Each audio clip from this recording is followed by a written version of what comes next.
인천시 노선 제출이 보류되면서 이달 안까지 5호선 연장 노선을 결론 짓겠다던 대도시권 광역교통위원회 계획이 사실상 무산됐습니다. 다만 인천시가 이번 주 안으로 노선을 제출하겠다는 계획을 내놓으면서 최종 노선에 대한 실마리가 어느 정도 풀릴 것으로 예상됩니다. 이 소식을 취재 중인 기자와 함께 자세한 이야기 나눠보겠습니다. 이세진 기자가 화상 연결돼 있습니다. 자, 이 기자, 일단 현재까지 상황을 좀 짚어볼까요? 네, 끝없는 5호선 논쟁 끝에 대광위는 집권 중재를 선택했습니다. 기한은 이달 안으로 정했습니다. 하지만 기한까지 결론을 내지 못했습니다. 대광위는 당초 각 지자체의 노선을 받아 평가단 검토 과정을 거칠 예정이었는데요. 경기도가 김포시 입장을 담은 노선을 제출한 반면 인천시는 기한까지 노선을 제출하지 않았습니다. 인천시가 노선 제출을 보류하면서 이달 안 평가단 검토도 사실상 어려운 일이 된 겁니다. 네, 노선 결정이 임박하면서 주민 갈등도 극심하지 않았습니까? 인천시 노선과 김포시 노선으로 갈려서 싸우고 또 같은 인천 안에서도 의견이 엇갈렸는데요. 이 인천시 제출 보류를 두고서는 어땠습니까? 네, 경기도는 입장을 내고 대광위에 빠른 노선 결정을 요구했습니다.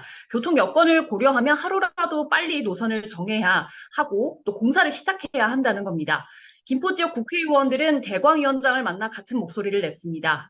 인천에서는 의견이 엇갈렸습니다. 그동안 인천시 아니면 안 된다는 주장과 또 사업 무산을 막으려면 인천시가 협조를 해야 한다라는 이런 주장으로 나뉘었었는데요. 인천시의 노선 제출이 늦어지자 사업 지연을 우려하는 쪽에서는 반발이 컸습니다.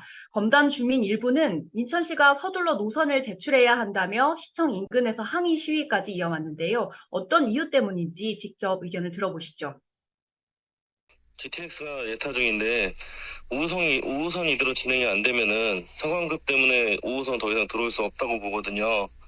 그리고 9호선 자체도 23년째 표류 중인 걸로 알고 있어요.